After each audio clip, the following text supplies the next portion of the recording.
अंधी सास का सच। निशा की सास अंधी थी, वो ठीक से देख नहीं सकती थी, लेकिन शादी के बाद माँ जी खाना खा लीजिए, और हाँ मैं आपको दवाई दे रही हूँ वो भी खा लीजिए। नहीं नहीं बेटा, तू बस खाना बना ले, मुझे अंदाजा है मैं खुद ही खा लूंगी सब कुछ। रोज सुबह निशा की सास की आदत थी। निशा बेटा सब्जी दे दे, मैं काट देती हूँ। अरे नहीं माँ जी, आपको चाकू लग सकता है। नहीं नहीं बहू, मुझे अंदाजा है कि कैसे काटना है, काफी वक्त से कर रही हूँ ना मैं। वैसे भी डॉक्टर ने कहा है कि थोड़ा बहुत काम करना जरूरी होता है। माँ जी डॉक्टर ने कहा है तो दे देती हूँ आपको, लेकिन मेरा मन नहीं मान रहा। अरे बहू, काम नहीं करूँगी तो कैसे चलेगा, बिल्कुल ही अपाहिज हो जाऊंगी। निशा सास को वो जो काम बोलती वो करने दे देती है। एक दिन निशा की सहेली का फोन आता है। सास सुन रही होती है कि वो किसी से बात कर रही है।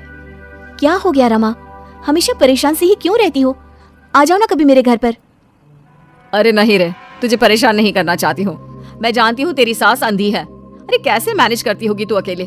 मेरे घर में मेरी सास कोई काम नहीं करती। मैंने तो इनको साफ कह दिया है कि काम करेंगी तो ठीक है, नहीं तो इन्हें वृद्धाश्रम छोड़ आऊंगी। निशा की सास सहेली की बात सुनकर डर जाती है। वो बिना निशा का जवाब सुने वहाँ से चली जाती है।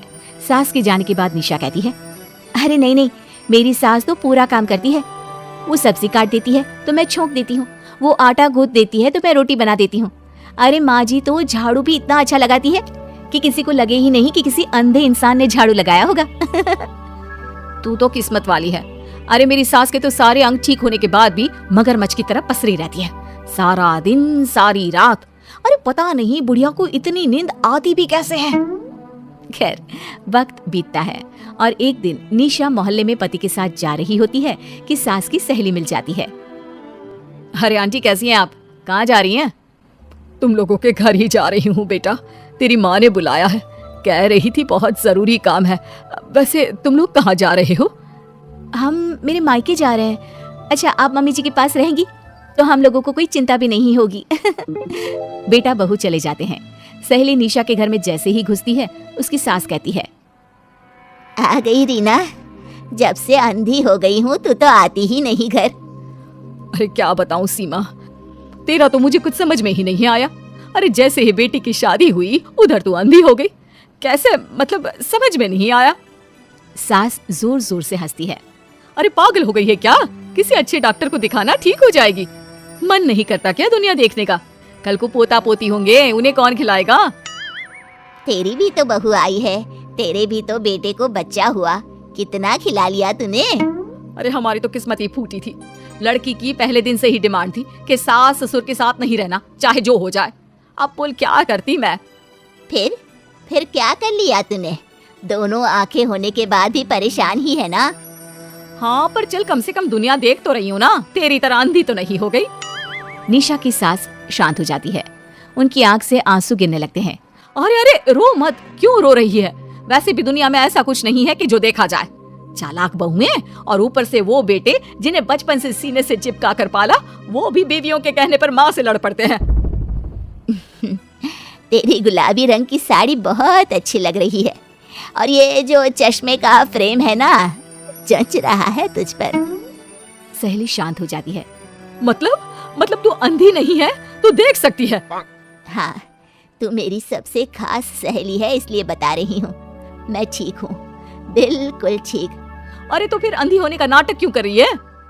दुनिया देख ली है मैंने, देखा है मैंने कैसे सास को देखकर बहुएं रंग बदलती है। मैं अपने बेटे के बिना नहीं रह सकती। पति का साया तो पहले ही उठ गया, बेटे को बहू ले गई तो क्या करूंगी? सारा काम कर देती हूँ, वो इसी में खुश है। सहेली निशा की सास को गले लगा लेती है। लेकिन झूठ बोलकर कब तक? अरे कब तक ऐसे रहेगी? थोड़ी ही देर में बाहर से बेटा बहू के आने की आवाज आती है। बस चुप कर, जो मैं कर रही हूँ बस साथ दे मेरा, नहीं तो। बहू घर पर आती है। सामने 2 कप में चाय, शादी के एल्बम और कुछ खाने पीने का सामान रखा था। माँ जी कुछ खाया आपने? खाना क्या है बहू, बस चाय पी है। सब्जी दे दे, मैं काट देती हूँ, रात के खाने की तैयारी हो जाएगी। अरे नहीं माँ जी, मैं खाना बना लूंगी, आप आंटी के साथ बैठिए ना।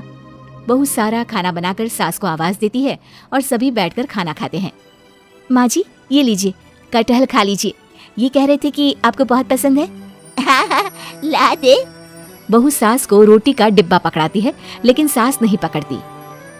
वो कटहल देना बहू। बहू जल्दी से सास को कटहल दे देती है।